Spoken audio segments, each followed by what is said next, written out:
Okay, so hi everyone. Thank you very much for creating time to join us today for this important discussion, talking about, how to cover gender-based violence in a changing world, the Kenyan edition. And it's quite timely for the Kenyans.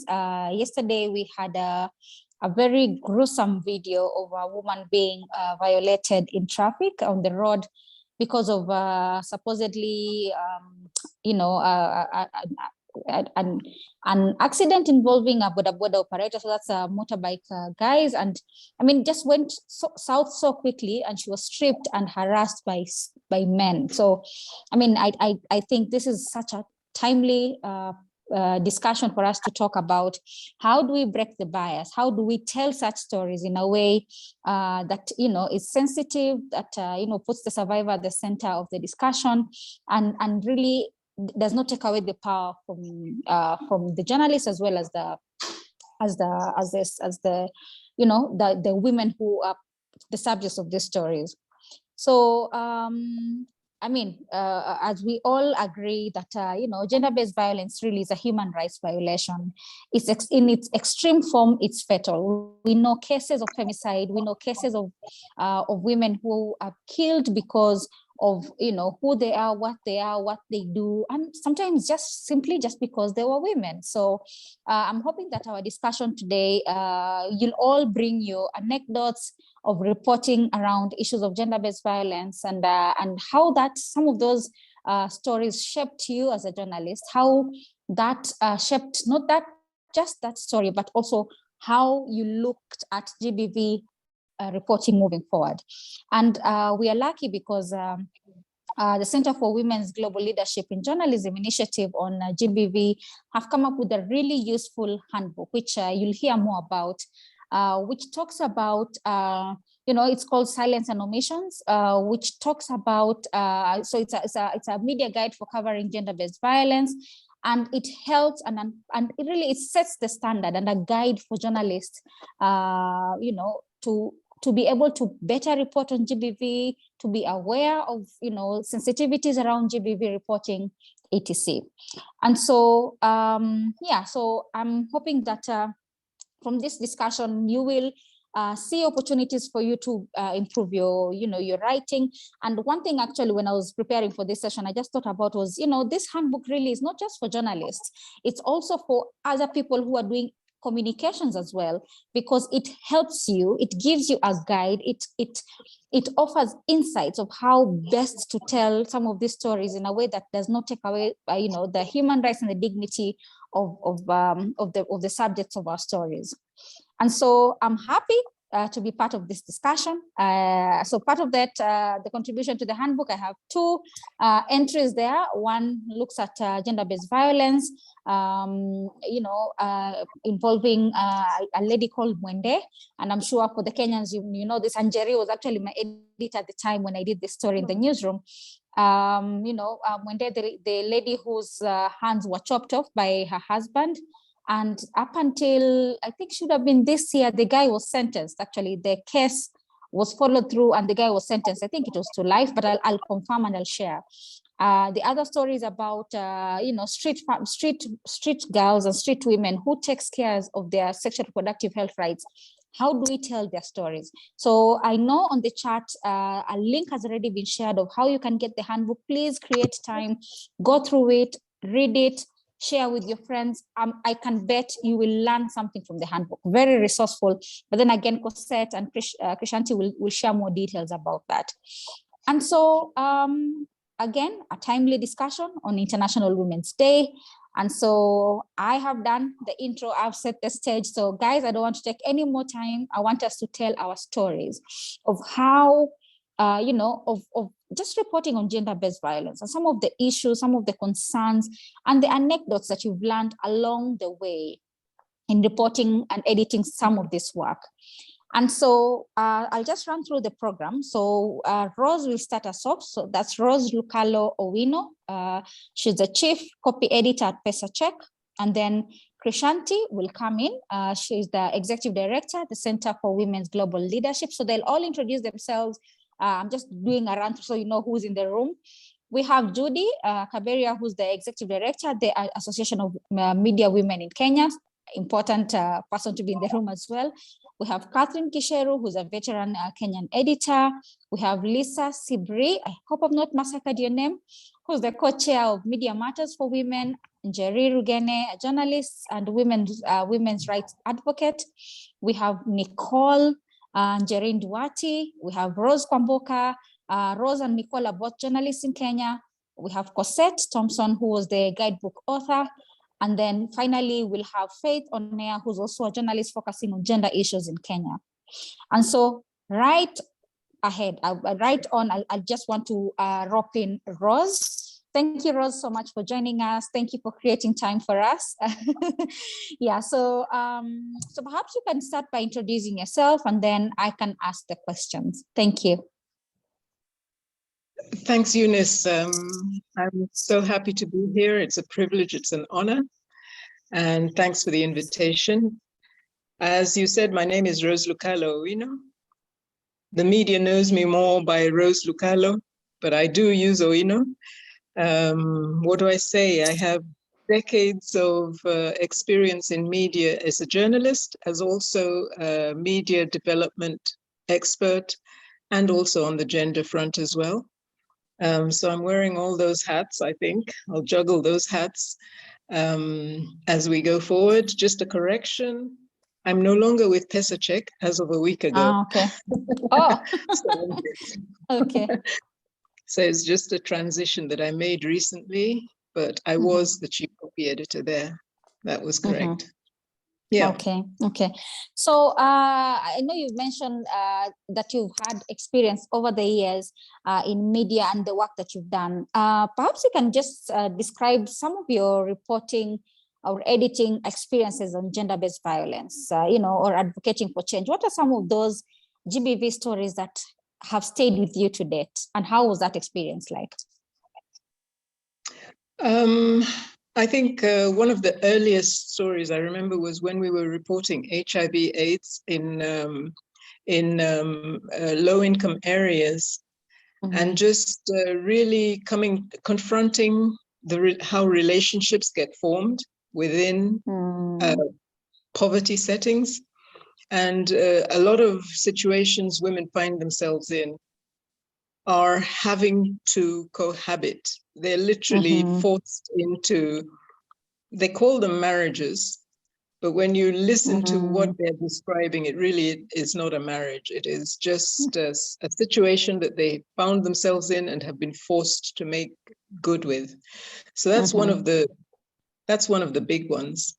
Of course, I think the one that you described today of the woman being stripped in the car, and I think it's an echo of something that I saw it was about the year 2000, where they were stripping women just because you're in a mini skirt or whatever, and they just don't like it. They say you may as well walk naked, and then they strip you. So those ones really, they go to your core. It's almost as if you yourself are being violated, even though you're not feeling all the embarrassment, the direct embarrassment and shame. And it makes it really, I remember actually the one of 2000, I was on the desk and I left somebody to handle it for me because we had we finished early.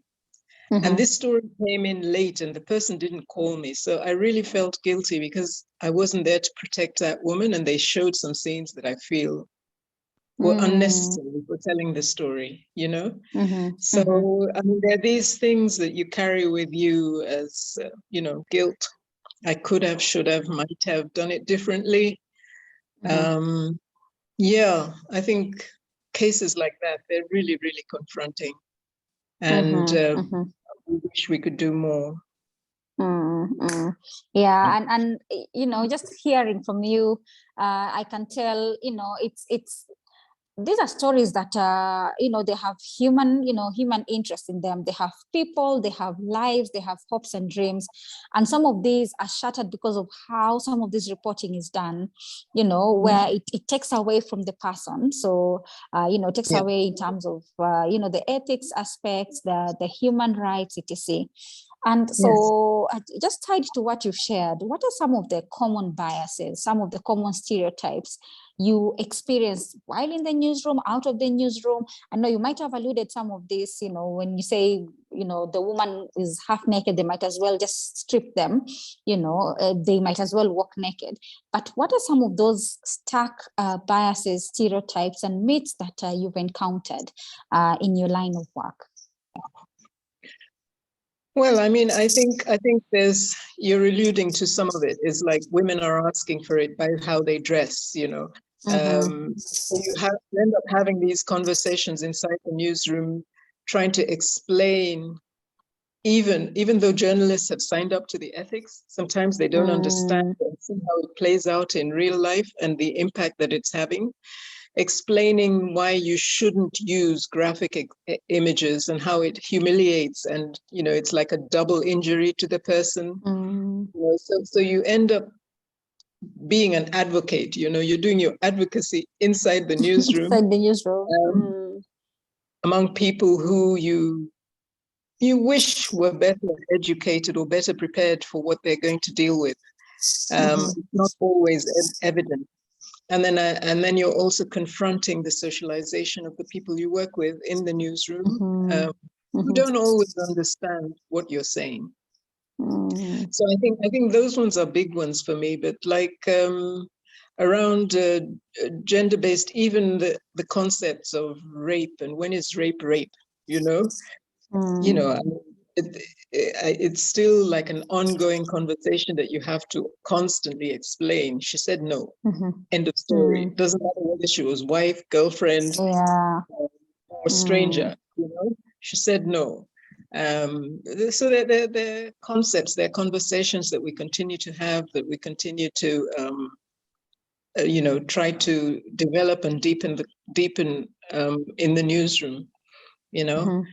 And I think like today, when the women were marching against the attack on that woman, the motorist, the best thing, I said the women were marching, but actually there was a whole crowd of men. And I think that was the best thing. It was the best thing to see. It was the best thing to see those men being interviewed, understanding the issue, protecting that woman, and standing in solidarity. So, I mean, I really wish we could get more of that. More of that. Okay.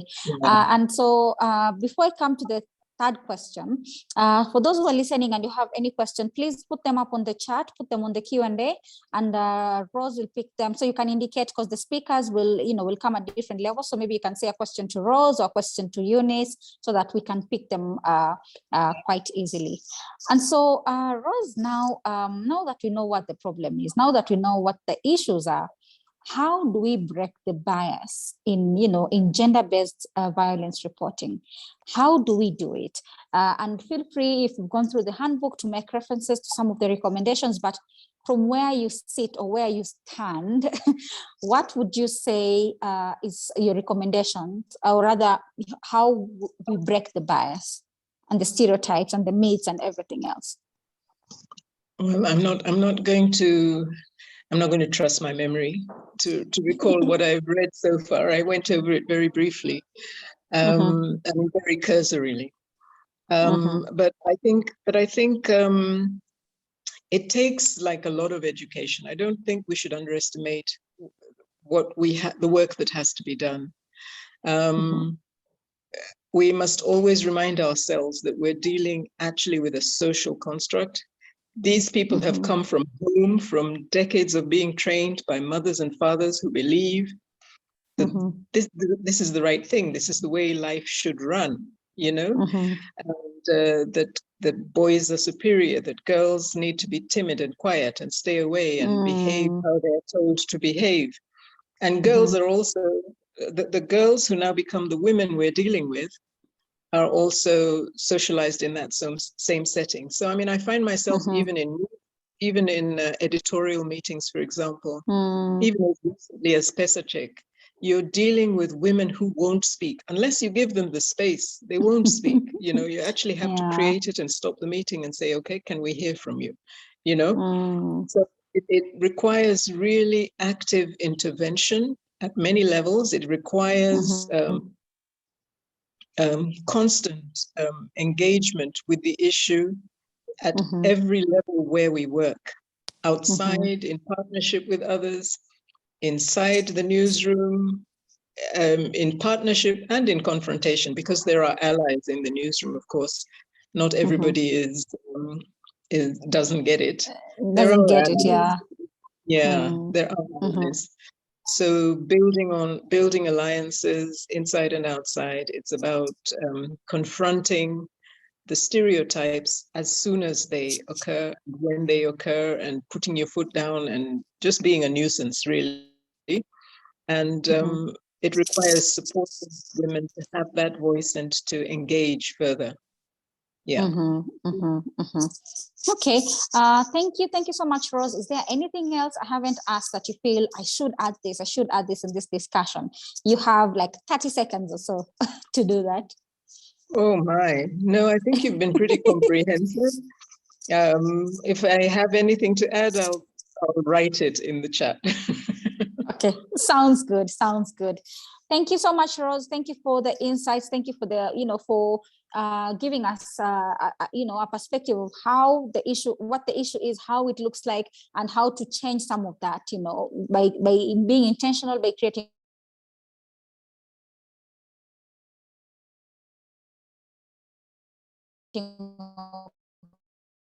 opportunity. Hello.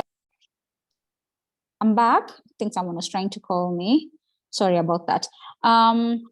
So at this point, I would want to invite. I'd like to invite Krishanti Damaraj. I hope I've not massacred your name, but please just say it so that we all know it. Krishanti is the Executive Director, Center for Women's Global Leadership. The home and where the handbook started from and to where it is now. So Krishanti, over to you. Thank you, Rose. Thank you. Thank you very much, Eunice and Rose. You excited me to talk more than I should, I think. First of all, a very wonderful, joyous International Women's Day to everyone. And it's a privilege to have this conversation for the launch, very especially in Kenya, right? I want to start by saying that, one of the things that Rose just mentioned was breaking the bias and that it is a social construct, right? And this particular standard setting guide is exactly in response to that. And it's about positioning a daily practice to tackle this bias. This initiative has been a labor of love, and I feel very privileged to have been a part of it since its inception in 2018. So 30 years ago, the Center for Women's Global Leadership co-created this Global 16 Days campaign to end gender-based violence, to ensure that we could increase awareness that violence against women exists, and to recognize that violence as a human rights violation, right? So this particular, putting our energy into developing this guide was really in response to what we heard from the ground of those who were working to eradicate gender-based violence on a daily basis. And we believe that shifting the discourse on how gender-based violence is reported in the media is key to how we work towards ending violence. The shift we want includes a survivor-centered human rights approach to reporting. So today's statement out of the UN Office of High Commissioner for Human Rights for International Women's Day, focuses on ending gender-based violence to achieve gender equality, and highlights the inextricable link between gender-based discrimination and violence. So when we think, talk, and write about gender-based violence, I believe it's imperative that we recognize that violence is a manifestation of gender-based discrimination. And I think this goes back to the social construct that you questioned, Rosa. I wanted to quote from the guide, right? It says that the UN Declaration on Elimination of Violence Against Women, introduced in 1993, stipulates that violence against women means any act of gender-based violence resulting in or likely to result in physical, sexual, and psychological harm or suffering to women. So this definition allows us to focus on both the gendered roots and manifestations of the types of violence women face on a daily basis. Silence and Omission was created by journalists for journalists. So CWGL held consultations in 6 regions, and these took place in Jordan, Sri Lanka, Kenya, Australia, Mexico, and the US. And these happened in partnership with locally based organizations, bringing together 112 journalists and media advocates from 38 countries. Through monitoring of media reporting on gender-based violence, we also found more journalists who could contribute to this guide, especially those who were sharing good practices on reporting. And during our consultations, we also heard about the violence faced and the harassment faced by women journalists when reporting on gender-based violence. So prioritizing the safety of women journalists, CWGL advocated and worked with the UN Special Rapporteur on Violence Against Women, its causes and consequences, to hold an expert group meeting actually in the thick of COVID, the day that New York City shut down on March 13th, 2020. And this particular expert group meeting resulted in the Special Rapporteur actually publishing a report on combating violence against women journalists in June of 2020. I bring this up because I think it is very important that when we work with women journalists and men, to report on gender-based violence, that we also recognize the importance of their safety. And we know that, unfortunately, there is no shortage of violence in the world. Since the initiative began, we have been in touch with women journalists and paying attention to alarming rates of violence in Myanmar, Syria, Yemen, the Sahel region, Kashmir, Afghanistan, and now Ukraine. And the pandemic has increased femicide in all regions of the world. Yet, we really believe that a world without violence is possible. But for this to be a reality, we need journalists to shift the discourse on how GBV is reported and to ensure that we also work on your safety when you are speaking truth to power. And I wanted to take this opportunity actually to say that we are deeply grateful to Kasich, because without whom there won't be a guide, and she will speak more to the guide. And to Melissa Upreti, who is the Senior Program Director of the Center for Women's Global Leadership, who provided her guidance, and to Cheryl Brownstein Santiago, journalist and formerly with the LA Times, who did an exquisite job of editing this report. Kathy, you have taken this on and taken it to new heights, and thank you for pulling us all together today. And Corina, thank you for coordinating the technical aspects of it. We have an extraordinary opportunity, I believe, at this time to speak truth to power and to shift the discourse to ensure that a world without violence is indeed possible. Thank you.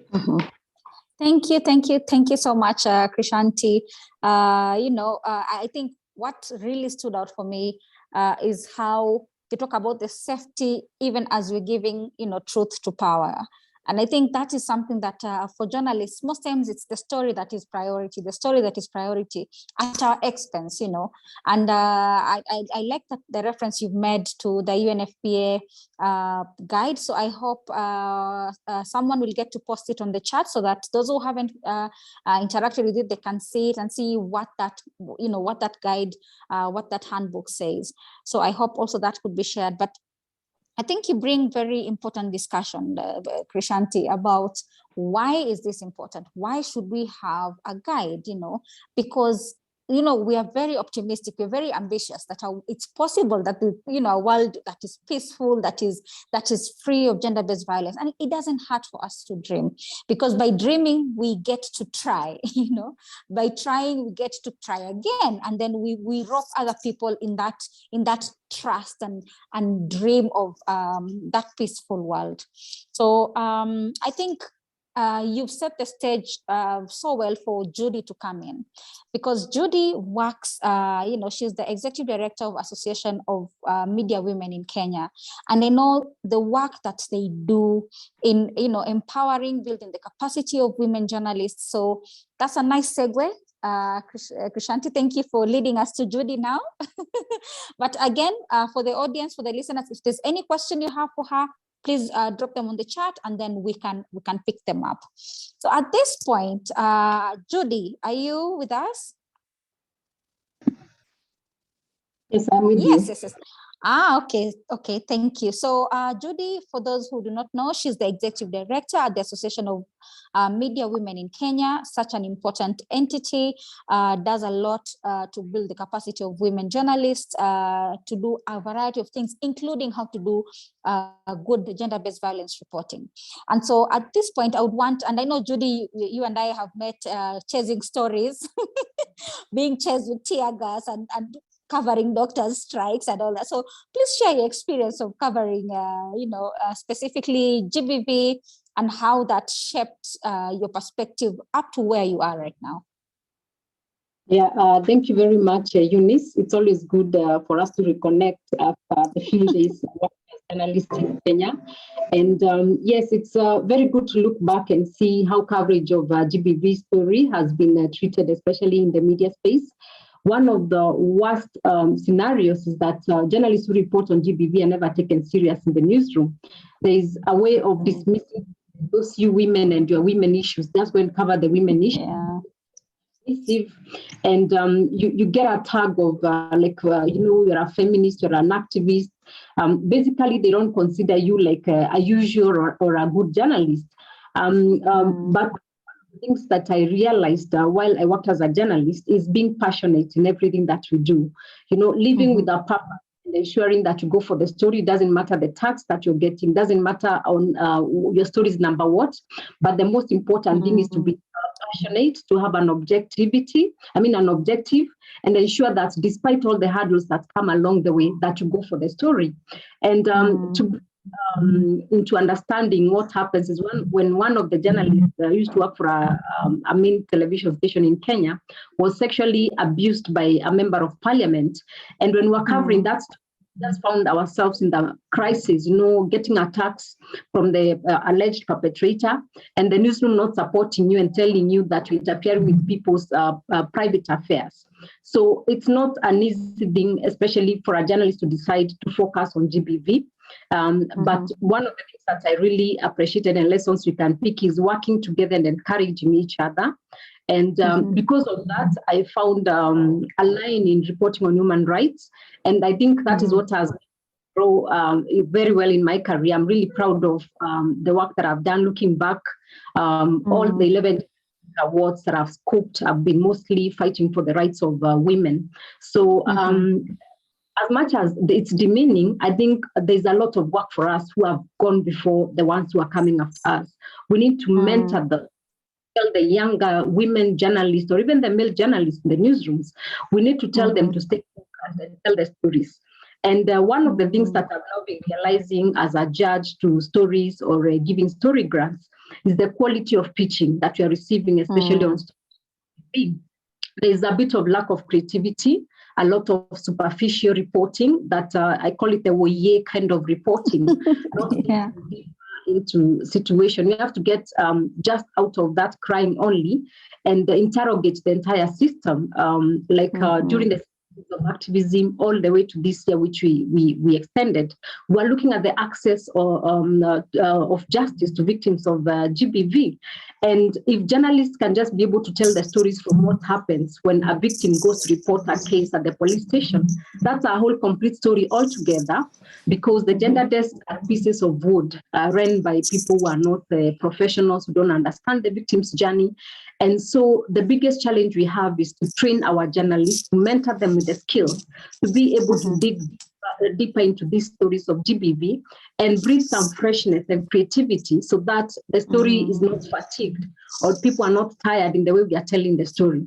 So Eunice, I see a lot of work there for us, and this is what we've really been at Amwick. Another thing that we've introduced is gender sensitive reporting, because you realize, especially the radio presenters who have such a huge following, they're used to telling someone you're behaving like a woman. You know, that's how it starts, you know? Yeah. You know, this driver was driving badly, was driving like a woman. So all that language that is being taken casually is what translates now to the physical and emotional torture against women. And another thing, just talking about what we witnessed recently among the border riders, just before that, I think about a week ago, we saw a woman being lifted by a group of men fighting for her to go into one of the vehicles. But people made fun out of this clip. It was on social media, on Twitter. But I said it was not okay to lift a woman with everything she was carrying, and men were tearing her things apart, trying to take her. So, and because of this tolerance with time, and the media played a party. I even had a radio station saying, oh, that woman, oh, she was being carried. She must have felt very nice being carried all over the place. So it shows that we have a lot of work to do, especially empowering the journalists with the knowledge and the skills, because if the media are not well informed, they're not equipped, even when you look at matters of ethical considerations, then it will become it will be a problem for them to be able to educate the public. So I think we really have a lot of work to do, and also have to recognize that journalists are really changing, moving very fast, as in we have a complete new generation of the journalists.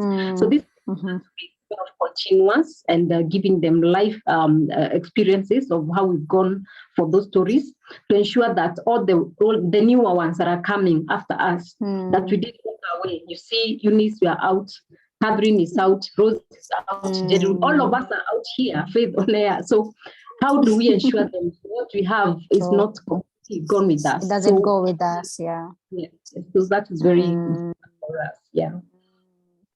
Wow. Wow. Judy, you bring in so many things. You know, you're clearly showing us the gap. So for those of us in the room and they're wondering, so what can I do? What can I do to break the bias? Judy has, she has listed them. You know, we need to build the capacity.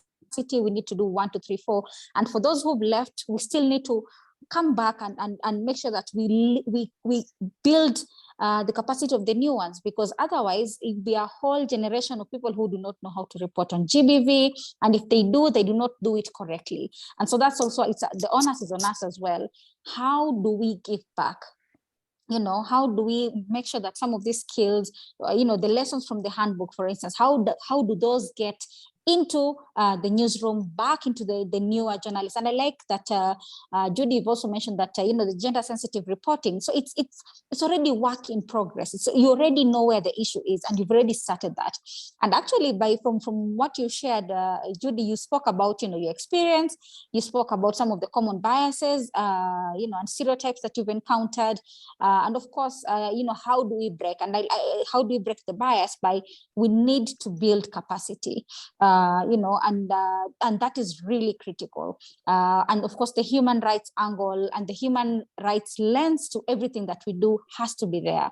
And so, is there anything else, Judy, that you'd want to add before we shift gears to Catherine now, veteran Kenyan, editor who can put more meat to what the other speakers have already spoken about? Anything else you'd want to add? Yes, just two things. One of them is the link between GBV and human rights. I think we have to promote human rights reporting and link GBV, to the seriousness that it deserves. It's not just a crime just like that, but it's a crime that is a violation of, a basic human rights. And if we now introduce the angle of rights media, the rights media, something that we call a panel, just an abbreviation of ensuring all important voices are not left out in the story. So I think that's also another session that has to be included to go alongside with the gender sensitive reporting. And the other thing I really think is very important for us to mention is the ISO of sexual harassment in the newsroom. And I keep on saying it, and most of the journalists who report on GBV are women journalists, and they themselves are victims of the same gender-based violence that we're talking about. And this is one of the things that we have to deal with in the Kenyan media. The numbers are still shocking, that despite all this awareness that you've done, we are still receiving cases as late as this year, cases of sexual harassment against journalists. And it's one of the reasons why women journalists are leaving the media prematurely. This is something that we have to do, and I'm happy to report that from Association of Media Women in Kenya, last year we launched an ad hoc committee that is going to work for the next 1 year by November this year.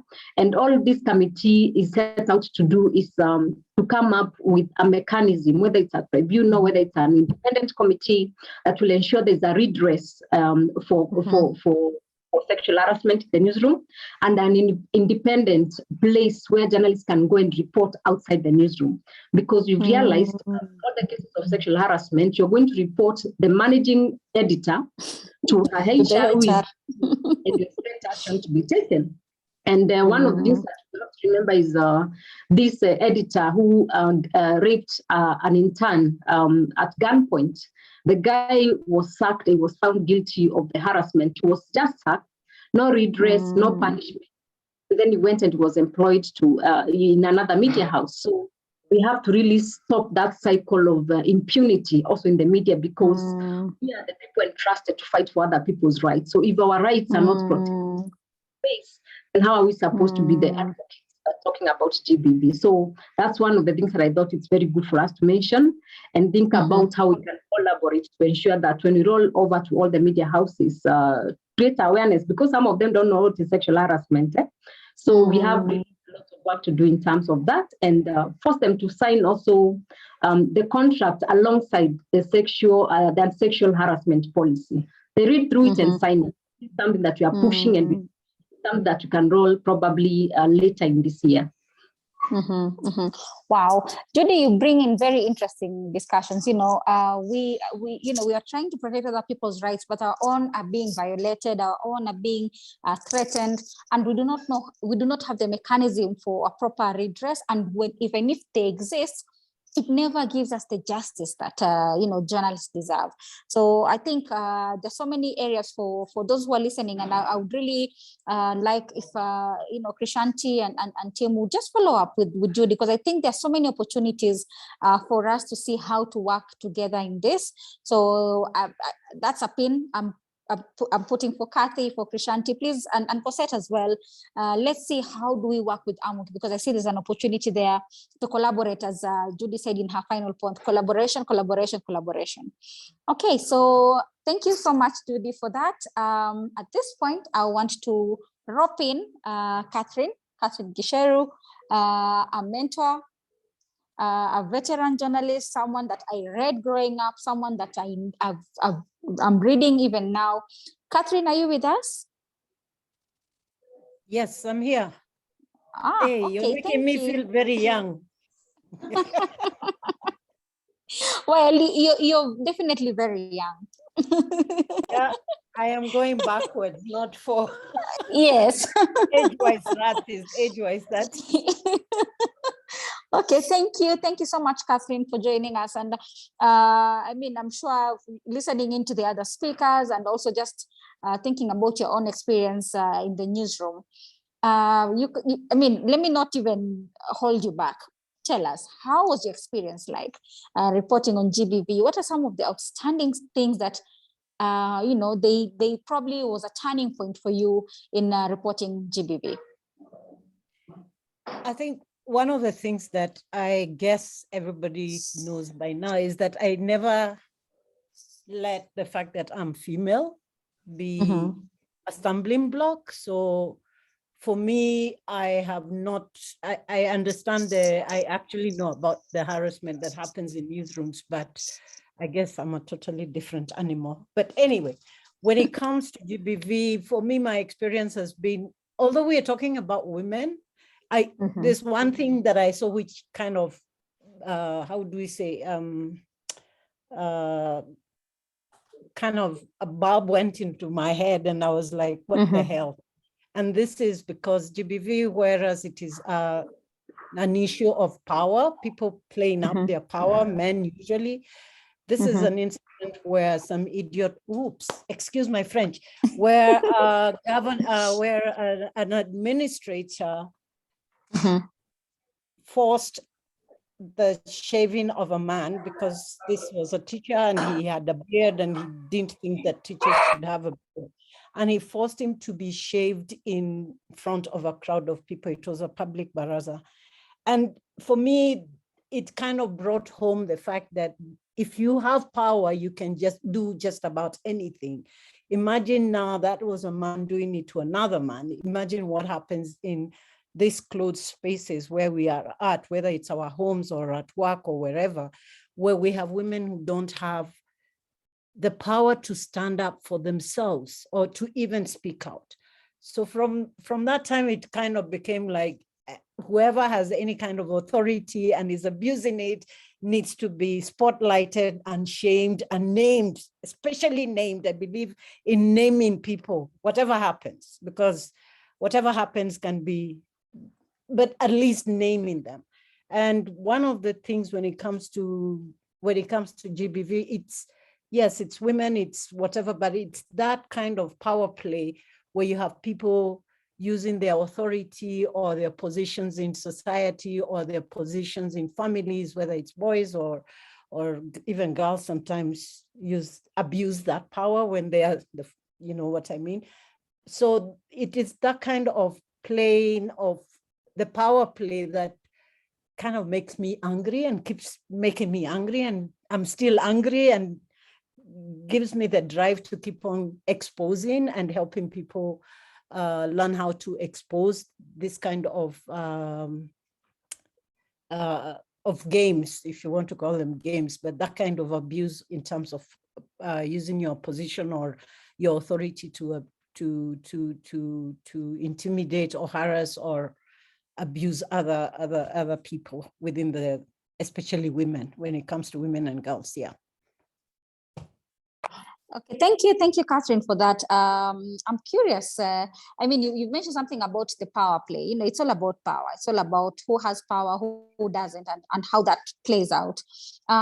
So how then do we change that? How do we address some of these, power disparities? How do we break that bias to make sure that one, we do good reporting around GBV, and we give power to the people, to tell their stories in a better way?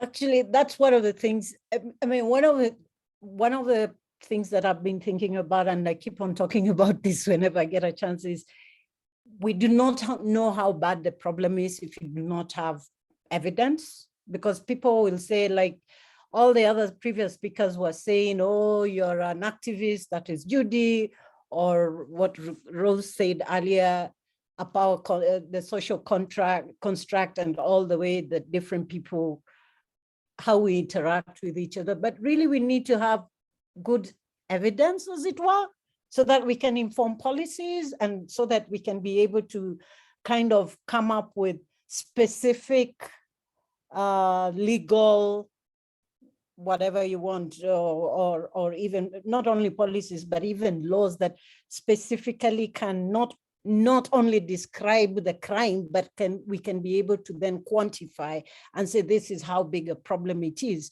As it is, we tend to talk generally, just like people talk about GBV generally, but we really don't have the evidence. And for me, one of the things that we should be able to do as journalists, and we can try and push for this to happen, is actually recording. And sometimes it's not recording based on the Kenya National Bureau of Statistics, because they may not do this on a regular basis, but it's actually setting up databases ourselves, which you can then use as reference. And the other thing is also being able to train ourselves. I know we are talking capacity here, but we need to be able to learn to understand how policies are formulated, so that when we do our reporting, we are also, I know it's somebody will say it's a bad word, we can be advocates. We should be able to use our pen to advocate for things to change. And one way of that is not reporting on the incidental events or incidents of violence, but actually putting that in context. And the way to put that in context is to understand, why is it that we have a policy, or we have signed all the most important national, international treaties in the world, which talk about rights, gender rights, and the rights of marginalized groups. But we do not understand how the policies that our governments are putting together reflect or act or will respond to a specific issue. For example, in terms of GBV. So we just take one incident or one issue, like now everybody is going to sing a song about everybody sang a song about the what is it called? The 2/3 gender rule, but they forgot the reality of putting that issue in context in terms of making sure that the rights of women and the rights of marginalized groups are taken into account. How will it look like? So we need to be able to understand how these things happen. And it's not, the biggest problem, obviously, knowing how to report GBV and violence against women and all the rest is important, but really to be able to engage with policymakers and push and kind of spotlight the gaps and where most likely government should take action. We need to be able to understand how all that plays out, how policies are made. And that's one of those are some of the things I'm trying to do right now as AWJP, because we have a project that we're just rolling out, but essentially it's been trying to train women. We are actually training women journalists to look beyond this ourselves and put ourselves right in the middle of everything. So when you're talking about reporting about women, you're reporting about the nation, not the nation newspaper, but we have to put women center of everything and learn how those policies affect us, because they affect us more differently than others. But if they're not good, then it means that they won't be good for anybody else anyway. So it's being able to kind of put yourself and our issues front and center. And I always say, men just happen to be there. Sorry, I'm not being negative. It's just, we need to be putting ourselves front and center. And as women journalists, we have that power. And that power can be enhanced if we learn how to better advocate for ourselves, not to wait for others to advocate for us. Understanding how the mechanics work, understanding how the intricacies of how laws are made and all that, so that then we can be advocates or join the advocacy. And it's not a bad word, not for journalists, because you can be an advocate without necessarily just singing one song. You can actually be very objective in your reporting, even though you're advocating for a position. Yeah. Thank you so much, Catherine. You raise very interesting points, important discussions. So one, don't be, as journalists, we shouldn't be one hit wonders. You write a very incidental, an incident, you cover it, then you move to another incident. So then there isn't a bigger picture in perspective. It almost feels like it's hopscotch, this and that, and it's not very properly done. You also bring about, being being in those rooms where policies are being made, and seeing how that affects you. So being moving beyond just doing the daily reporting to being strategic in how then do we, what policies affect us and how can we be part of that discussion, which is critically important, in GBV reporting, GBV, just understanding of how and our role as journalists. And as you say, it's not a bad word. Let's be advocates, be advocates. Yes. So I know for journalists in the newsroom, you say, oh, those guys are sellouts. But you know what? Advocates is not a bad word. If anything, we should all be advocates, because in that way you feel deeply about some of these issues that an advocate, for instance, would think about them. So thank you so much, Catherine, for the insights. I don't know if there's anything else you'd want to add. Yeah, I just wanted to add one thing. You see, we cannot fix what we cannot. I mean, for us to be able to fix some of these problems that we face, whether it's GBV or whatever else, we need to have that evidence. And if you are not counting how many women are being killed, how would you say it's femicide? If we don't have anything, how are we going to have those conversations? If we don't know whether the season of femicide, as we were calling it, was it 2020 when we had all those series of young girls, horrible or women mothers, murdered? Yes. I mean, who is keeping count, and how do we hold the police to account, the judiciary to account? How do we even start screaming from the rooftops and asking, what the hell is your agenda? Because now it's in the season of madness of elections. What is the agenda as far as dealing with this problem? People just poo-poo you. So for me, I really feel strongly about evidence, because we can hold it and hit them on the head with it and say, this is what is happening and you're doing zilch. Yeah, so that's not true. Counting, and I don't literally mean counting. It's if we don't have evidence, then we're essentially going to be going round and round and round in circles, celebrating 16 days or marking 16 days of violence, but really not. And I'm not putting down that campaign. I just think that it should be a 365 scenario. We should be talking about these issues until it stops. It's not 16 days. It should be every single day. That's the way. Oh, sorry, I get very, sorry, excuse me for that, but that's the way I feel about these issues. I don't think it's, and treating it as, oh, it's International Women's Day, let's do this. No, it should be January to December, until somebody stops and says, wait a minute, we need to address this issue. So that's all I'd want to say. It's not incidental. It's persistent and continuous until everybody goes home saying they're happy. We solve the problem, go to the next big problem, which could be anything else. Thank you. Yeah, thank you, Catherine. You bring out, you reminded me of something. What gets measured gets done. If you don't measure it, we wouldn't know what evidence you're working. We wouldn't know how big the problem is. So that's really, really important, and an important valid point that you've raised there. And now I want to bring in Lisa. Lisa Sebri, who's the co-chair of Media Matters for Women, and I'm sure, Lisa, you probably have soaked in on so many of the words and the, and the thoughts that have been shared by the previous speakers.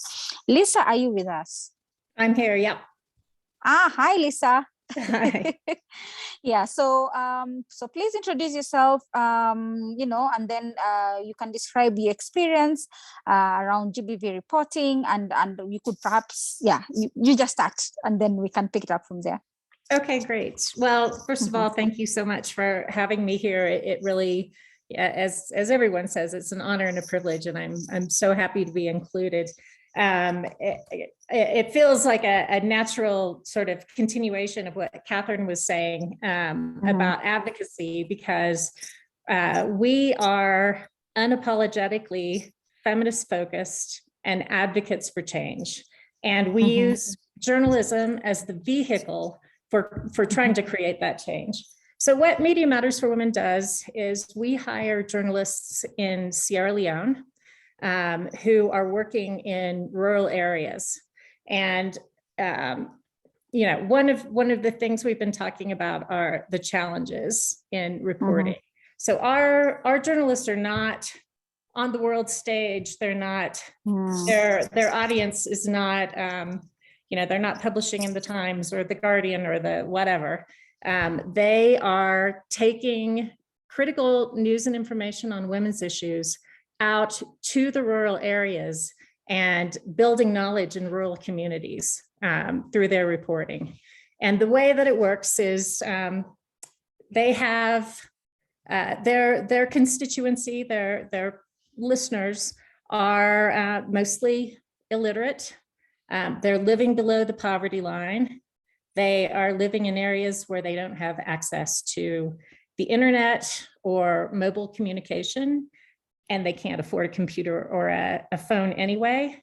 But those women have power and they're intelligent. They may not have had the same education as other people, but they are agents of change. And our journalists create podcasts, and they take that information out to our field staff. We have 75 field staff that we hire directly from the rural communities. And they go around, and before the pandemic, we used to run listening centers where women would come and gather, and they'd play the podcast and discuss the issues and ask questions and share experiences. And then COVID hit, and we thought, what are we going to do? So we pivoted, and we have always had a good working relationship with the paramount chiefs in our rural communities. And they have town criers. So we worked with the chiefs, and we have hired their town criers. And now we have 30 men who are out there playing our journalist podcasts. And it's the most beautiful thing to have men, you know, distributing feminist information in rural areas, because when the information comes from men tend to listen more. It's just a fact. So now about 40% of our listeners are men, and we've increased our male allies, you know, by a huge margin. So it's a challenging area where we work. Our journalists are incredible people. They're practically celebrities in their areas, and very well respected, and they're delivering information that women know that they can trust. And that is really key. A lot of, you know, we're constantly fighting misinformation on sexual and reproductive health, on gender-based violence. We were talking about the elections. Elections are coming up in Sierra Leone in 2023. And already it's, you know, there's a massive amount of misinformation, and it doesn't require social media to have misinformation. So, yeah, that's what we do. Our focus is on rural women and girls and trying to help them find their power. Okay, wow, that's an interesting model. You know, you've going to where the people are and speaking to them in their language, in their words, and in with the voices and people that they know. So that's really interesting. So I mean, maybe you could just speak on some of the biases or the stereotypes that you've had some of your reporters mentioning that they've had from, and I think you've alluded to this, that, you know, men are listened to more, so then a woman's voice is not as loud or as, you know, as listened to. But what other biases do you think have you had from your team? Yeah, so even though we have 30 men working for us, all the rest of the 82 people are women. So we're still, we're very, very female focused, and the majority of our field staff are women. You know, part of part of the challenge and dealing with the biases relates to really ingrained traditional norms, such as FGM. I mean, that's a major one, and it's really not talked about in Sierra Leone. And Sierra Leone has one of the highest rates of FGM. And I think it was Judy who said we need to bring freshness and creativity to reporting. And one of my favorite podcasts that was done by our journalist was done by Demo Mansoure, who's in the Western rural area. And she knows it's super sensitive, and she knows that you can't just talk about the atrocities. Everybody knows, right? And it still happens.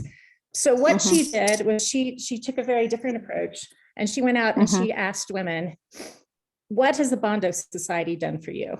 So the Bondo Society is the secret society for women that's really intertwined with cutting.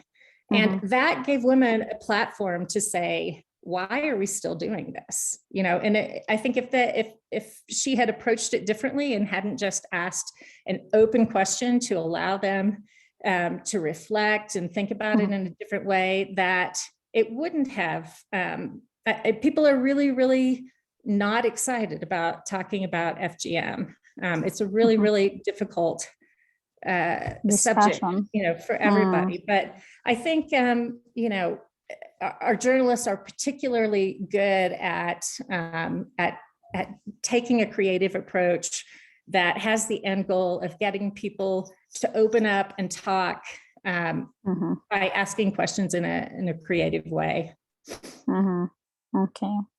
Okay. And so, I mean, just from hearing what you've shared, working with men in your team is also one of the ways to break the bias, because, you know, you can't do this on your own. You need to have male involvement is also important. What other ways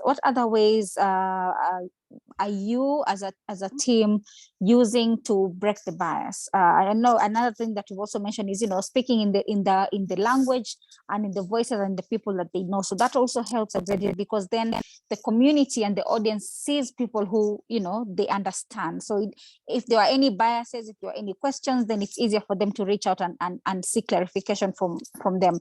But is there any other way, any other innovative ways that you're using to break the bias? Well, we recently had a focus on civic engagement, and it wasn't a get out the vote project, because people love the elections and people love to vote, and they love the pomp and the circumstance that's involved with it. But what we have found through our surveys and our data is that women in rural areas tend to vote for whomever a male tells them to vote for. So it's their husband, it's their uncle, it's the chief, it's whoever. And so we spent 2 months really talking about the power of your individual vote, the confidentiality of your individual vote, what it means to have a manifesto, how important it is to understand what a politician is saying when they come to your village and talk about what they're going to do, how to ask the questions, and the power behind women bonding together and having a collective vote and saying, these are the issues that we want you to address. So that was a really successful project. We want the vote to be more than dinner and a t-shirt from a politician. True.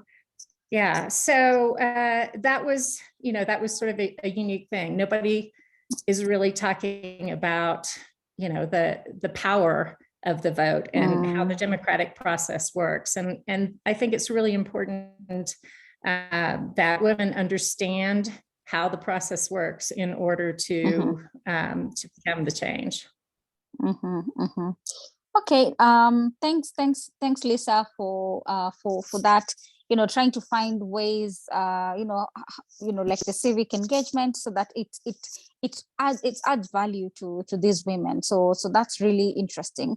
And I want to borrow a thread from what you just talked about, engagement and telling the stories, or allowing an opportunity for women in rural areas for them to hear and to learn, just like any other women in other areas.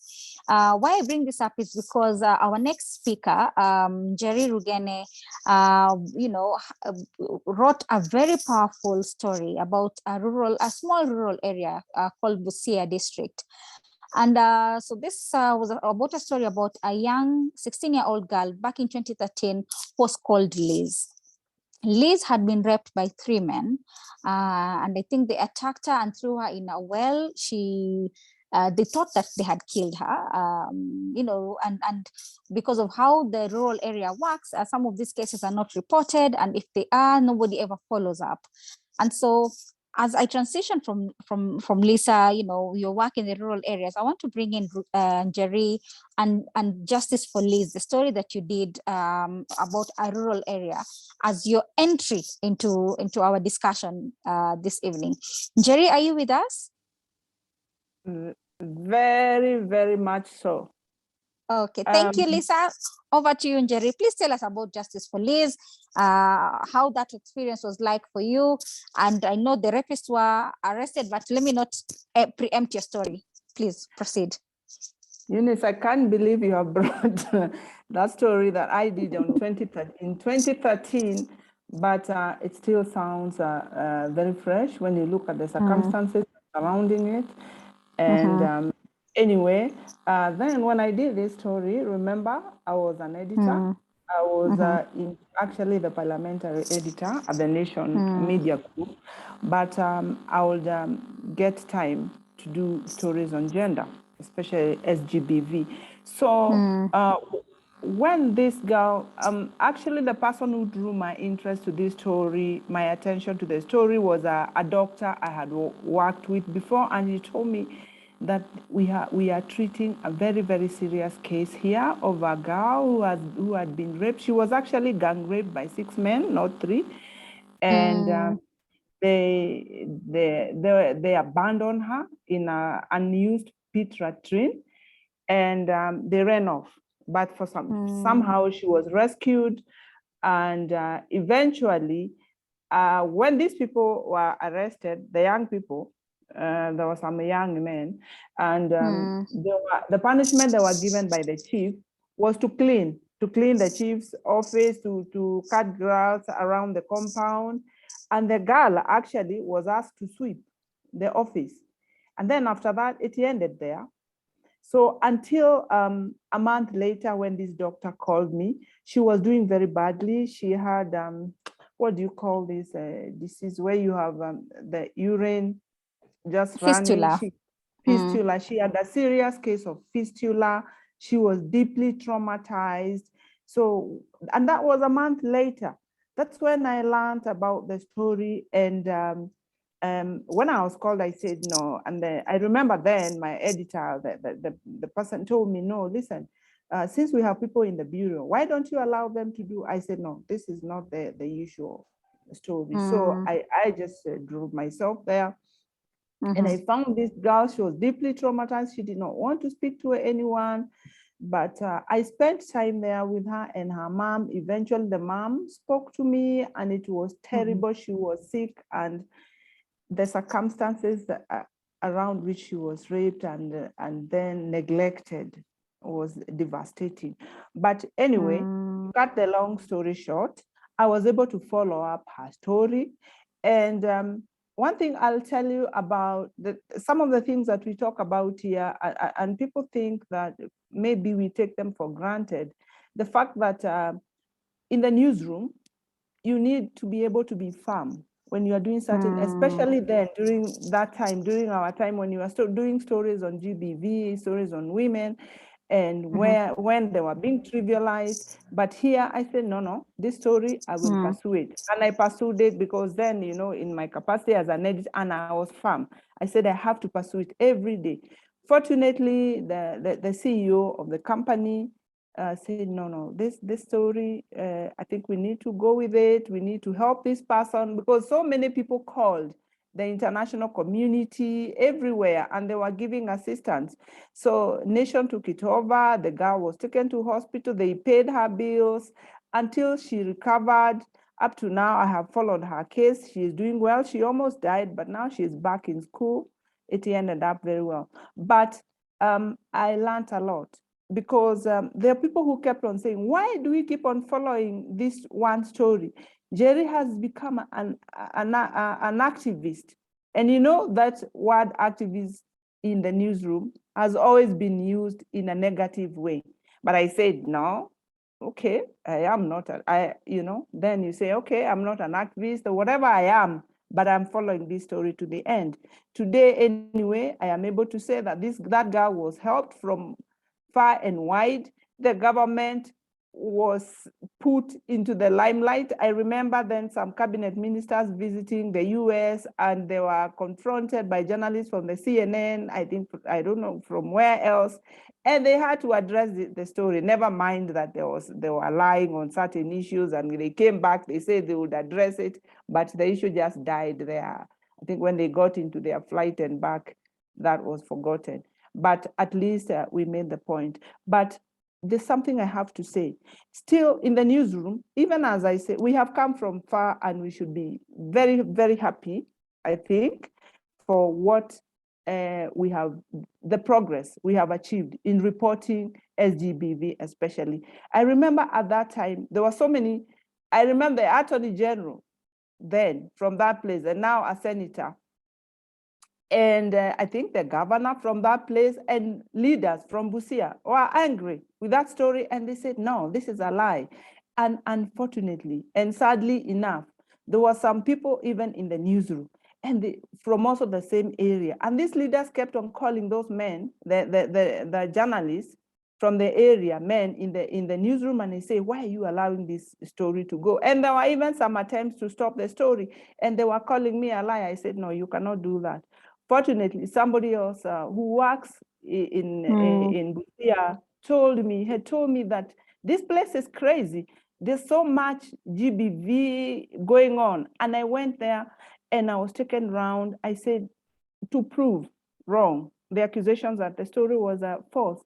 And we wrote stories. I wrote stories about abuse. I found a lot of teenage pregnancies, rape, crazy things. Anyway, to cut a long story short, but today I am very proud to say that that girl has recovered and she's now in school. Of course, she lost 2 years, but she's back in school and she's happy. She says she wants to be a doctor. So that was then. But today, Eunice, I'm also glad to say that the media in Kenya has made progress. Because when you look at the mainstream media, for instance, the Nation and the Standard, see, they have established gender desks, because they see now the need to do that. But what I think people should do, and maybe Judy and all the speakers who have been here before me, they have alluded to that. What we need now is it's lots of training, so that capacity building for ethics, on ethics, reporting and ethics. For instance, in the past few weeks, I've been involved. I'm involved in a project where we are training journalists on gender responsive reporting. And I find that there are a lot of mistakes that journalists do. Listening to them, you find that they do because they do not know. For instance, and I am very proud that this guide has addressed almost all those issues that I keep getting faced with every day. For instance, I realized that few people know even how to have this what the guide is calling the survivor-centered approach. Yes, that approach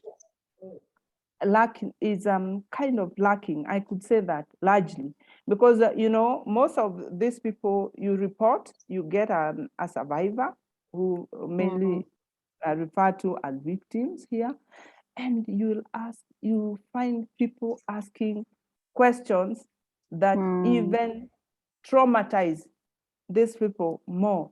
That you find that the do no harm principle hardly applies.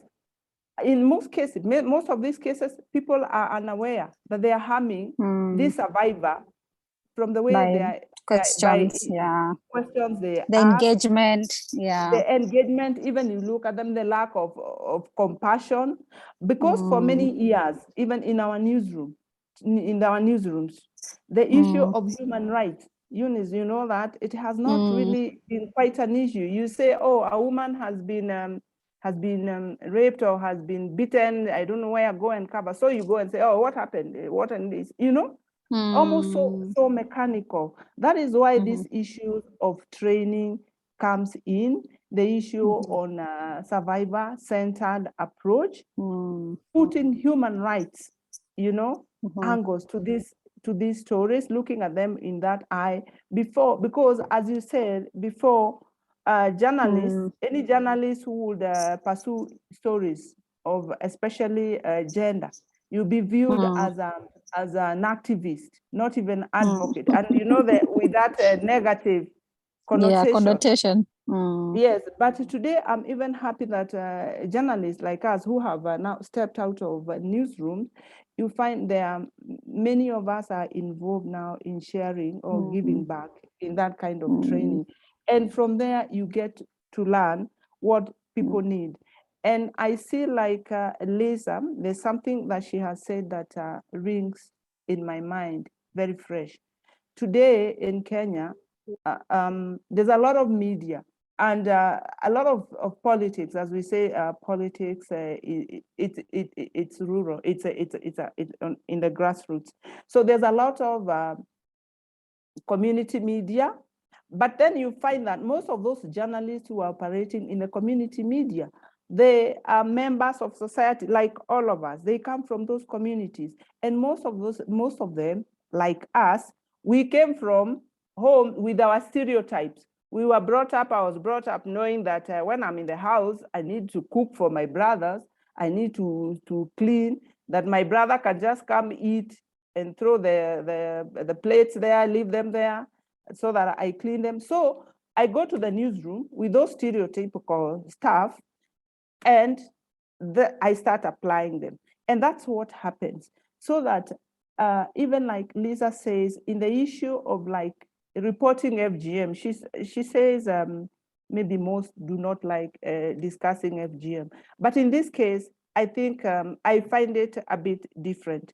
Like I talked to some members of NGOs who work in the grassroots where FGM is prevalent.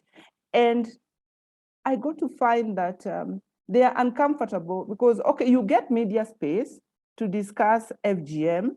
The presenter or the news anchor or the interviewer is a man from that community who is very uncomfortable discussing anything negative about FGM.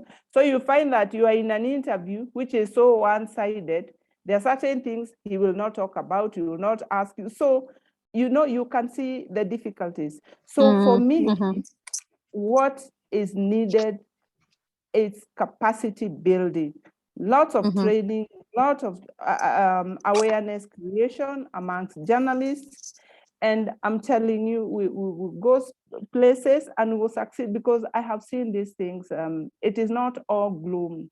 So we need training, and creation of awareness. Thank you. Thank you so much, Njeri, for sharing your insights, for sharing. Sorry, I'm on the move a bit, going upstairs, but yeah. So thank you, Njeri, for sharing your experiences and lessons along the way around, reporting GBV and what that and the impact of your work and why it is important for us to, continue building the capacity of journalists. Because our newsrooms sometimes do not have the resources, the skills, or even the understanding of why it is important for some of these trainings to be done, and why, for those who are outside, it's an opportunity for us to give back to the newsroom. So let me catch my breath 1 minute. Okay, so thank you so much, Jerry, for that. At this point, and if there are any questions, please put them up on the chat so that Jerry can pick them up after.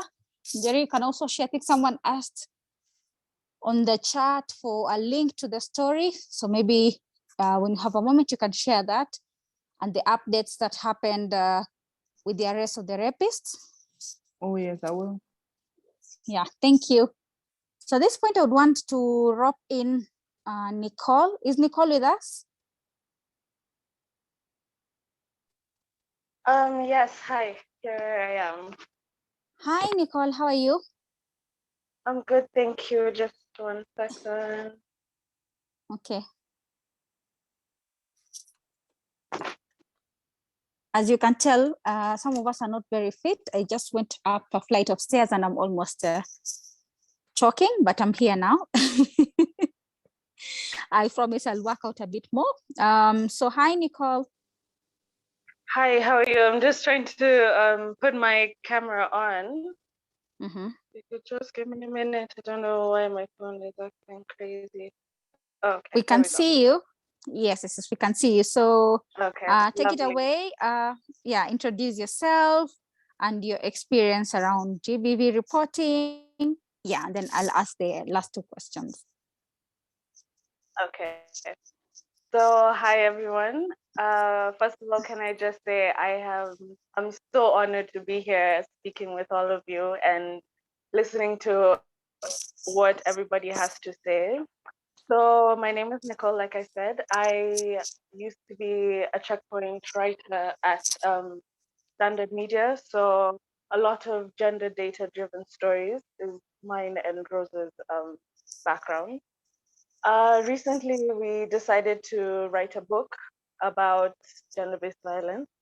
And essentially, what we're trying to do is literally what Catherine was talking about, collecting evidence, right? So we are literally trying to collate all the data behind gender-based violence that we can within the sample that we are looking for. So that means that we want you to see gender-based violence if you know that could be possible as you read our book, as you look at our data and how it's represented.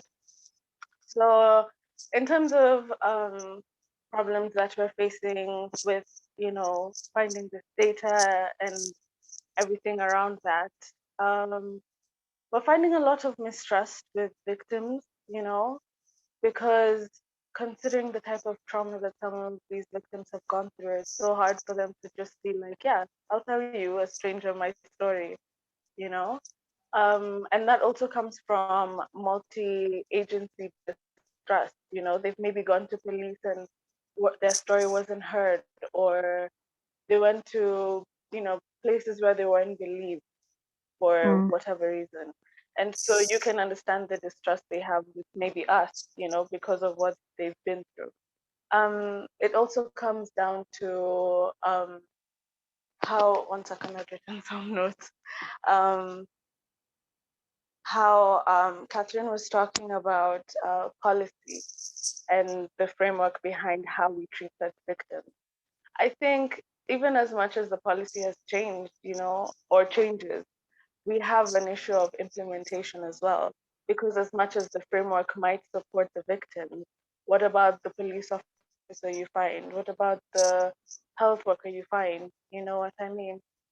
And another thing with that we're finding is a lot of people are finding it hard to speak to us because they don't want to believe that they are victims, and the cultural it's this cultural ingrained rooted that that this is it's allowed and that this is something that should be happening. So they don't find it so hard they're finding it hard to speak with us about this kind of thing.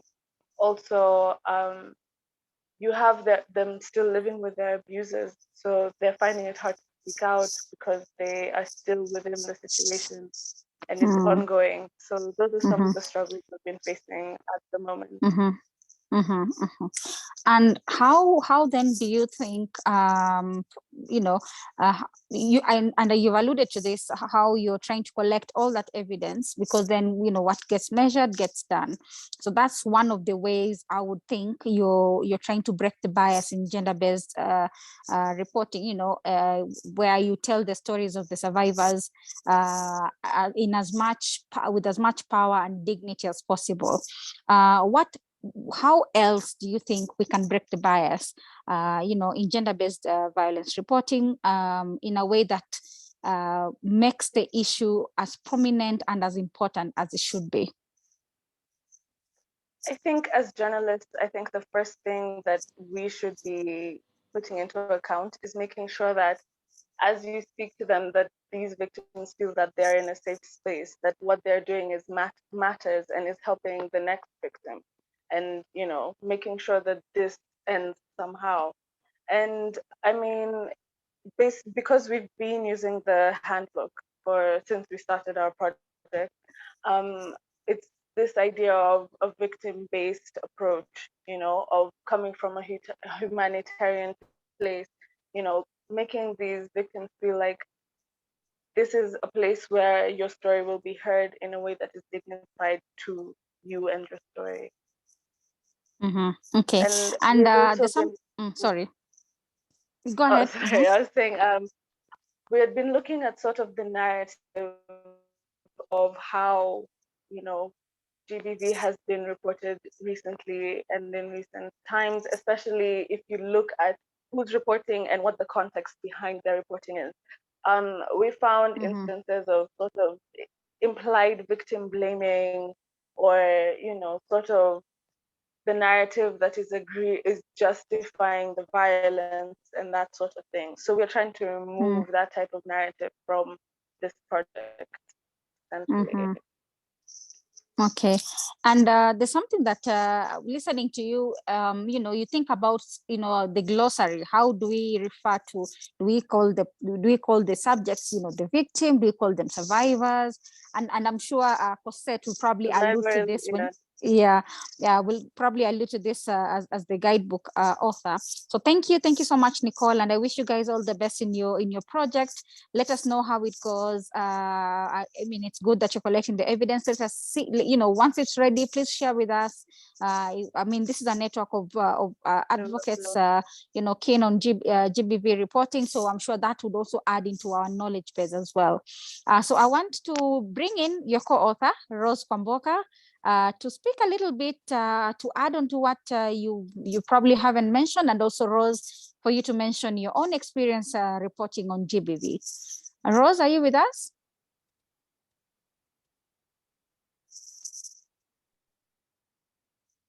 Thanks, Nicole. Hi, Rose. Okay.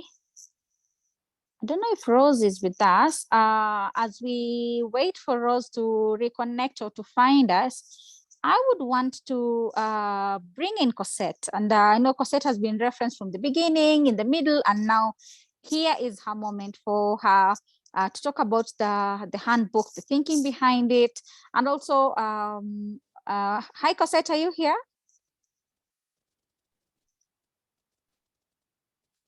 Hello. Did I lose Cosette people? is muted. Oh, Cosette is muted. Okay. Hi, Cosette. Cosette, you're still muted. You're still muted. What about now? We can hear you. Okay. Yes. We can't see you though. Oh. Hi, Cosette. Hello, can you hear me? And we can see you loud and clear. Yes. Okay. Welcome, Karibu Sana. I'm sure you've been following the discussion. So we want to bring you in to talk about the handbook. and to talk about, the thinking, the idea behind it, some of the recommendations, if you may, as well as some of the glossary should we speak to about, is it victims, is it survivors, and how best do we do it? So for the listeners, please note that Kasich is our second last speaker. We still have one more speaker to go, Faith. So if you have any questions, any feedback, any links, or anything you'd want us to pull out or to talk about, put them on the chat and we'll pick them up after Faith. So Kasich, over to you. Thank you, Eunice. It's wonderful to see you again. And this gives me the opportunity to thank everyone who was and still is on this Zoom, which includes journalists who attended the consultation that we did in Nairobi in November 2019. And those types of consultations that we had around the world, including in Kenya, were absolutely key to help us formulate the purpose of the handbook, the content, and to clarify what the audience should be. So it was definitely, as Krishanti mentioned earlier, it was meant to be, in addition to a labor of love, it was meant to be, to gather really contributions from journalists from all over the world who were experienced in reporting on GBV. And from those consultations, we were able to identify the issues that we should be focusing on. And I'm delighted to hear and to be able to say that everything that has been said so far is totally 1,000% consistent with the recommendations and the identification of the problems and the subsequent recommendations that we got from the 100+ journalists that we worked with throughout this project. So to me, this is very gratifying, because hopefully it means that the guide will contribute a little bit to helping improve gender-based violence reporting. And what I wanted to stress is that the sort of identifying the needs of journalists was really a very important phase of the project. But also, of course, we had to look at being sure that we would not duplicate what was already existing in numerous, guidelines around the world. But the idea for us was to bring together a wide range of resources and perspectives in one place, which may be a bit ambitious, we acknowledge, but nonetheless, necessary. And aside from identifying the gaps in existing guidelines, we, of course, wanted to identify the gaps in gender-based coverage and those that were most common across the world, and what were the gaps in terms of coverage of the forms of violence and the targets of violence. The one thing that was not, I think, mentioned much by all the wonderful speakers that you gathered was the goal of helping journalists report on the gender dimensions on some of the key issues of the time that are global, but very, very complex, and that journalists are not, most journalists reporting on GBV are not specialists. They are not experts, certainly when they start their career. So the idea is, how can we anticipate also what the challenges are going to be in terms of the reporting on the gender dimensions on some issues. And of course, COVID is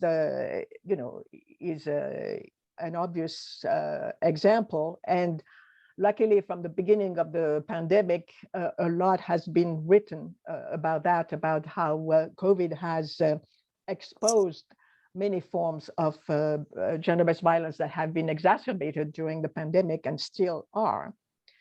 The issue of climate change, we are hearing more and more from journalists that it is difficult sometimes to make the link between climate change and gender-based violence issues, and this is becoming more and more obvious.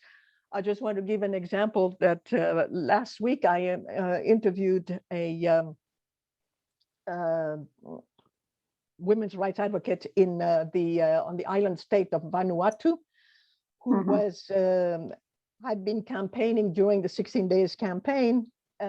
And what she said, she had an opportunity during the campaign to meet the president of the country, who so far had dismissed women's rights issues completely and was making fun of anything that would smack of, feminism or whatever. And she suddenly got the idea, but what the president says he's focusing on is the impact of climate change in Vanuatu, which makes absolute sense. But she said she decided to talk to him about the links between the two, and she said for the first time she got his attention. Some of the other major issues that we try to address, because again they are global, was anything having to do with migration and immigration, and how in that context there are many gender-based violence issues that go unreported. For instance, at least in this part of the world, we have many problems with the women who are applying for political asylum in any parts of, say, North America, for instance, on the grounds now that they suffered from gender-based violence and that their claims are not recognized as such, even if the law permits it. I also, several of you mentioned the issue of online violence, and the issues there is that we heard a lot is that people are saying, well, online violence affects men as well as women, including in the world of journalism. But we said, yes, but what needs to be addressed again are the specific gender dimensions of that issue. And we are actually very grateful to have been able to use some resources for the extraordinary study that came out last year on online violence against women, produced jointly by UNESCO and the International Center for Journalism. Anyway, so I just want to address very briefly what some of you have already mentioned very vividly and eloquently, which is the issue, the importance of the human rights approach. Why it is so much of a focus in the handbook is not so much, is in part, of course, because the Center for Women's Global Leadership is a human rights institution, of course, but because we heard from everyone, every journalist we talked to from day one, that's what was missing in the kind of reporting that major media institutions were doing in their respective countries. What was missing was really the human rights approach. And very specifically, addressing issues such as what Kushanti mentioned at first, stressing the links between and the continuum between discrimination and violence, for instance. But what came more and more important, I think, was to understand and hear that really human rights approach is what allows us to address the issue of how can survivors gain access to justice and to look at accountability tools. And luckily, more and more journalists are doing that. Instead of only describing incidents, they talk about issues of holding perpetrators accountable, of course, and making sure that women have access to justice. This being said, of course, this is a very difficult challenge, and what we are learning, one of you stressed that, is that following up on stories is absolutely key. And there are days where I say to myself, if we had said only one thing in this handbook is follow up, follow up, follow up. Follow up. True. And many of you have done that. And this is really the only way where you can really document gender-based violence is all about, and at the same time help, of course, maintaining the visibility of the issues. Coming to the survivor-centered approach, I don't need to say much more than what you all said, but it was key for us in this issue to give a voice to survivors of gender-based violence that have really contributed to driving this point that a survivor-centered approach is key.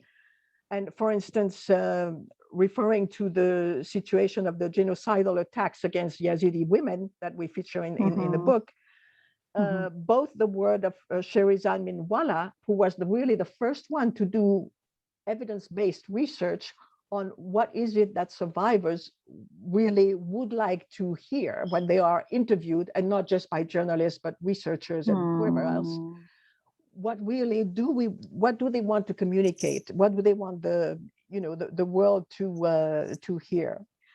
And we also feature the work of Nadia Murad, who won the Nobel Peace Prize for her work, really trying to say, please listen to us. We have a different narrative, and you have to pay attention to it.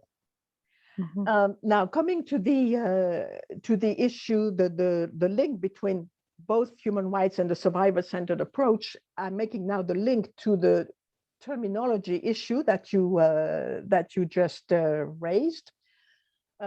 We felt that terminology was absolutely key because it is often a source of extreme confusion and assumptions, but it is also used to disguise quote real problems. Now, in terms, for instance, of the word femicide, for me is really the perfect example of the importance of terminology. In the work I've been doing on this particular issue, what I keep hearing is people telling me, whether they are journalists or not, look, we don't even have a word in our language that translates exactly the concept of femicide. Okay, so that's one issue. We need to be very sure that we do not assume that if we use this word in a few languages where it's very specifically defined, what do we do when there is not a word for it, and why is it important to push for this word or some equivalent of it being recognized internationally? Let's see, and we're asking also about the difference, for instance, between survivors and victims. That interestingly enough, I mean, usually what one says is that using the word survivor is, among many other reasons, is sending the message that most survivors, at least that we have spoken to or listened to, say we don't want to be reduced to this quote identity. We are also, yes, we are victims, but we are also agents of change, and many survivors that you all have interviewed have very clear notions about what some of the solutions to the problems can be. So those are just two simple examples. But what really struck me in what we heard, and I think we were trying to make the point in the handbook, is the importance of not just terminology, but data. And that you have, was very happy to hear that most of you stressed it. And that became very clear to us, in particular on the issue of reporting on femicide, where there is a alarming absence of data and therefore accountability. There's a lack of disaggregated data. There's lack of contextual data. And actually today, when I was just reading the news briefly before this, there was a March 8 news flash in Europe, which is this year, Spain will be the first European country to record all femicides as such. So why did we have to wait for 2022, to hear that? I mean, it's so counterintuitive to some extent, and so important for the issue to be addressed at the level of policy and legislation. Now, so the last thing I wanted to say is that what we're also trying to do is to bring together, not only to bring together academics, NGOs, and journalists. I mean, those are three groups that kind of go on, parallel tracks. And what we heard a lot from journalists is we lack access to expertise, we lack access to data, etc. And in many situations, there are plenty of experts and NGO practitioners who could really help the media do its work. And so that's bringing those three kind of entities together, I think is very important. And finally, I was personally very delighted to hear all the conversations about advocacy, because from day one, we've been told, you be very careful that this is not perceived as an advocacy handbook. That's the main warning we got from whoever we spoke to. So anyway, that could be a very long conversation, which I will not start, except that I will just mention that a couple of weeks ago, the local newspaper interviewed me on the subject of this handbook. And so I was very happy that the local newspaper was interested. That was a total surprise to me. But there was only 2 letters to the editor, one from a friend who wanted to support me, the other one from a guy who said, beware, this is an advocacy journalism. This is someone pushing advocacy journalism. And so this is really, the situation we are in, I think, in most parts of the world. And I was very, very pleased to hear how you all approach that issue. So thank you for that. Okay, thank you so much, Cosette. I know you're packed with so much information, so much insights about the handbook, and really GBV reporting across the world. So I honestly, I'm even humbled to speak after you. It's good that the handbook is available. It's good that you've also mentioned about sometimes journalists lack experts and resources who can build their stories. It's great that you've talked about the terminologies and why diction matters in how we write, how we say some things. So then it helps for you to think about when you're doing your reporting. I like that you were able to show the survivor-centered approach, linking it to the human rights approach, and how the two marry, if I may use that word, and how that helps ultimately in telling well-rounded stories that are not just told once but follow up. So insights that I'm sure most of us in this room and listening in and watching live are thinking about. Okay, so those are nuggets that I should definitely have top of mind. And of course, bottom line is that the handbook is available. The link was shared. You will see it if you go onto the website. You will get more details on the handbook for you to just go through it and just learn from it and see what else you can pick, in terms of the recommendations, in terms of stories from journalists like myself who wrote about our own experiences of writing about GBV. So that's available. So Cosette, at this point, I would you've actually tied it nicely so that we can have Faith close for us. So Faith, Faith, are you here with us? Hello. Yes, Faith. I am. Good stuff. Yes. Okay. Hi, Cosette, how are you? So good to see you. Good to see you again. Yeah, and I know, Faith, no pressure at all. I know everybody has said so much. You're thinking, oh my God, they've probably said everything I wanted to say. I know you have you have your own experiences, and I mean, given the work that you did at the Nation around gender, gender reporting, lifestyle reporting, I don't want to take away from you. Please proceed. Tell us about yourself and the experience in writing about GBV. Eunice, you've put me in the spotlight to speak after my seniors and veterans and people with 30 years of experience. But I'm still very honored to be in this room today, in this virtual room today, because just being in the presence of such wisdom and such experience is something that I don't take for granted. Jerry talked about being a nuisance in the newsroom. Jerry Regene is my senior, my mentor.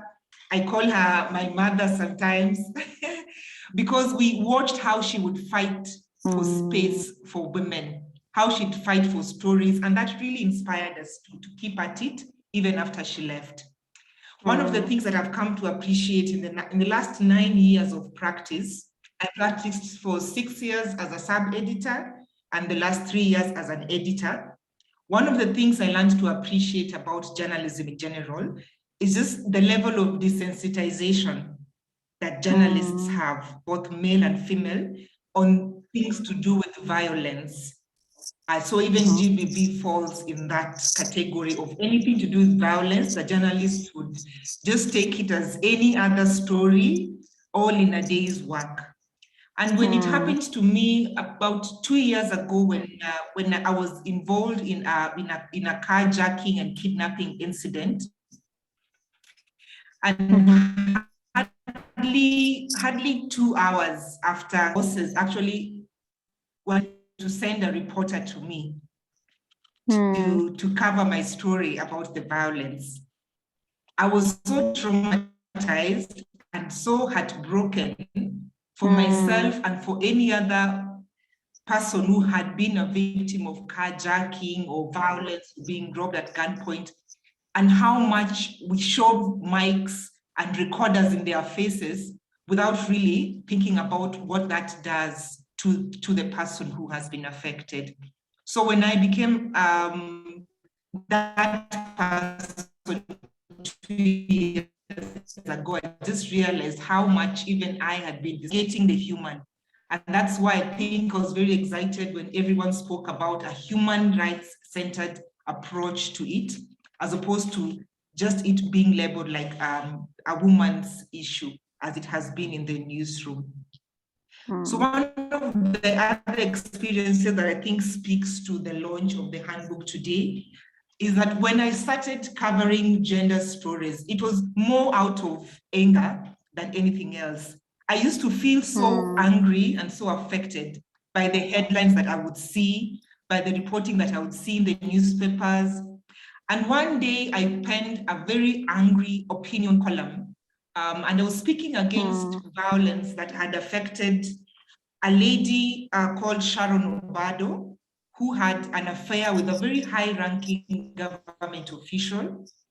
She was pregnant when she was found murdered, raped, and all kinds of things done to her. And the conversation around that event was about victim shaming. And instead of looking at the perpetrators, we looked at the victim and started talking about the affair and why was she dating a married man, and so on and so on. At the kind of feedback that was being received, and especially on social media. And even when we were digging up information about this girl in mainstream media, it was always just sort of piling blame on this poor little girl who had even was butchered to death. So when I wrote a piece called Shame on Us for Shaming Sharon, I had to go and research, and I didn't know how to articulate what I felt. I didn't even know that the term for it was victim shaming. So I went online, I spoke to a few people and asked them, why do I feel this way? What do we call this? Why are they labeling her these things? And for me, this I entered into it, I would say I didn't have enough knowledge. I didn't have enough tools to even guide me to sort of channel my anger in the right direction, or even in the best way I could articulate it. And so I wrote an article, and when it went out there was a lot of cyberbullying. So then again, I think someone spoke about even protecting the person who's speaking out. So the article was published, and then of course people came after me because I spoke up for Sharon Obado. And I think those are some of the things that, looking back, I think something like this handbook being launched would help a journalist like me, probably someone who's fresh into the business, someone who knows they're passionate about gender-related topics, but they really don't know where the sometimes you can even write an article about victim shaming and end up shaming the victim. Yeah. And just end up shaming. So just people who, like me, probably had no idea, but went out and still wanted to run these stories. I think that would be very, very relevant, very relevant to us. And so most of the time when I was doing my stories, I was using my sixth sense, my instincts, and just my values as a human being. And that's really, really helped a lot. But of course, there's much more that I could have done better. So you'd asked about some of the patterns that we have seen. And I think there's nothing that has been said that I did down. But I think one of the things that I'd just like to point out is we've talked a lot about how we portray the victim or survivor or the people who are affected by GBV.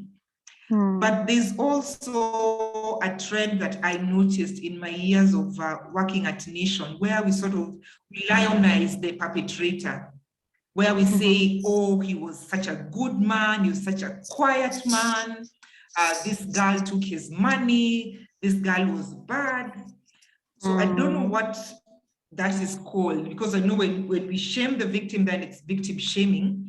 But what about when we lionize the perpetrator, when we make this person into this kind of almost justifying that this man was such a quiet boy, it is this girl who triggered him into hacking her down with an axe.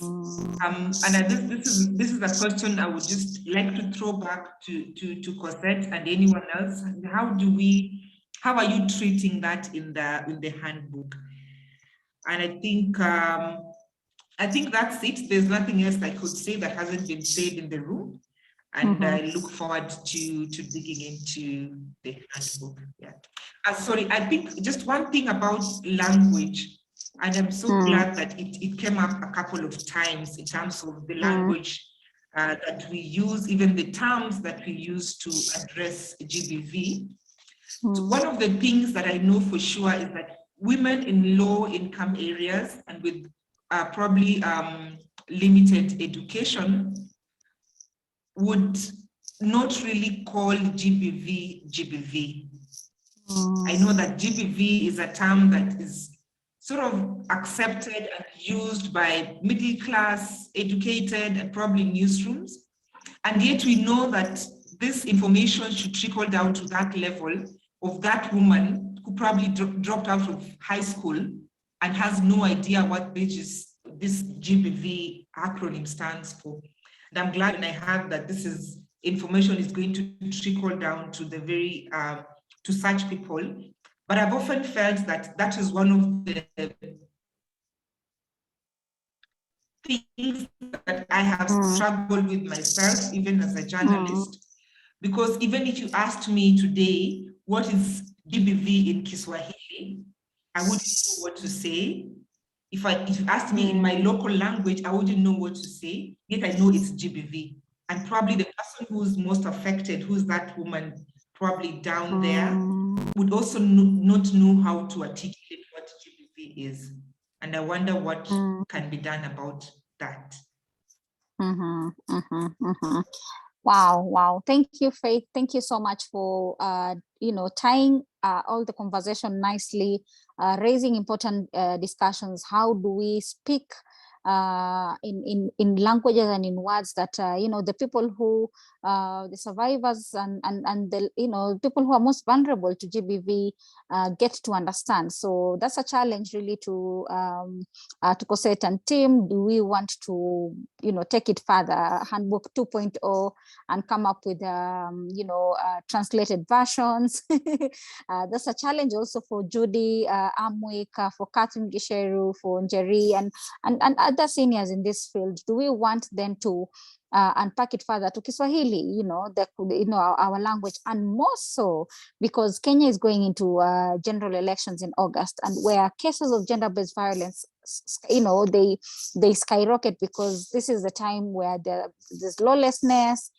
Politicians sometimes push for they have their terms are really push for GBV against women candidates, etc. So we have an opportunity here, and as all the speakers have said, we have an opportunity to go beyond the handbook. The handbook is our seed. It's been planted for us to think about how do we do it, how do we do it better.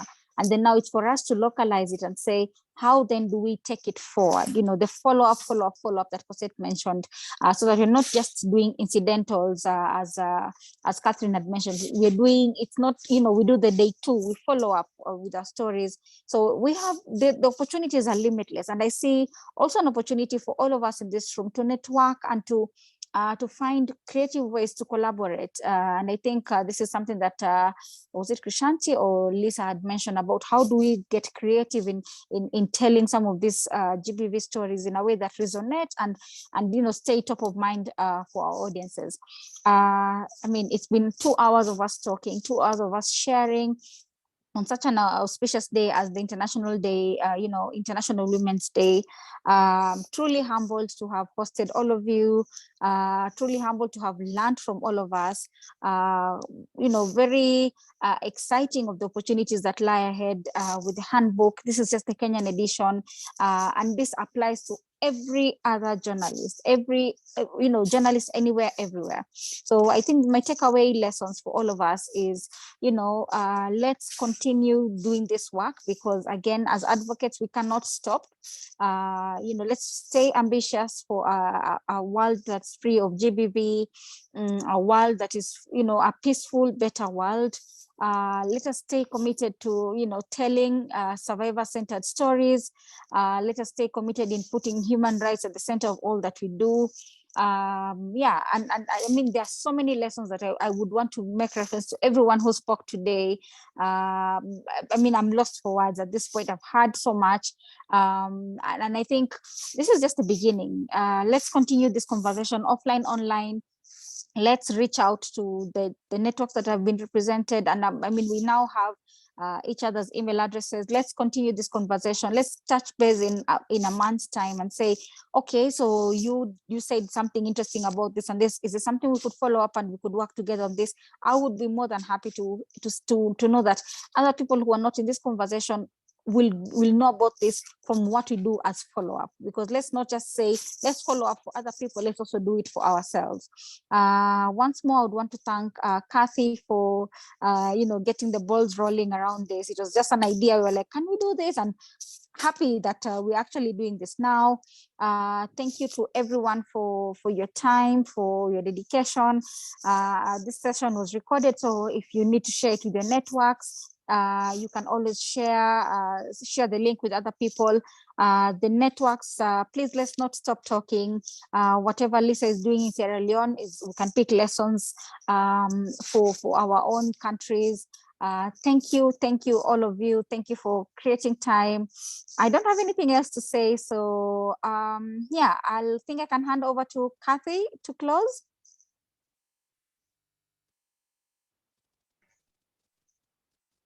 Thank you very much, Eunice. I really appreciate that. Can you hear me? Sorry.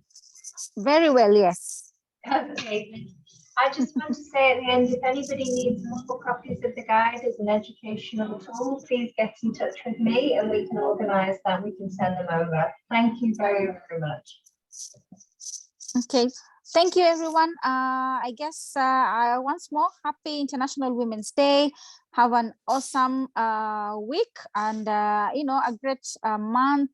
And I hope we get to keep in touch in the coming weeks. Thank you all very much. Asanteni sana. And on the chat, please follow CWG. Follow them on social. They've been tweeting all that we've been talking about. So go check them out. Follow them. Share the stream of what we discussed today. Thank you all very, very much. Thanks everyone for your time, and for everyone in the room. Thanks, Faith. I don't see any questions, but yeah, so thank you all very much. Goodbye. Bye. Thanks, Eunice. Thanks a lot. Bye. Thank you. Bye. Thank you. Bye, everyone. Thank you. Bye-bye. Thank you. Thanks, Kasich. Bye. Bye. Thank you. Bye. Thank you.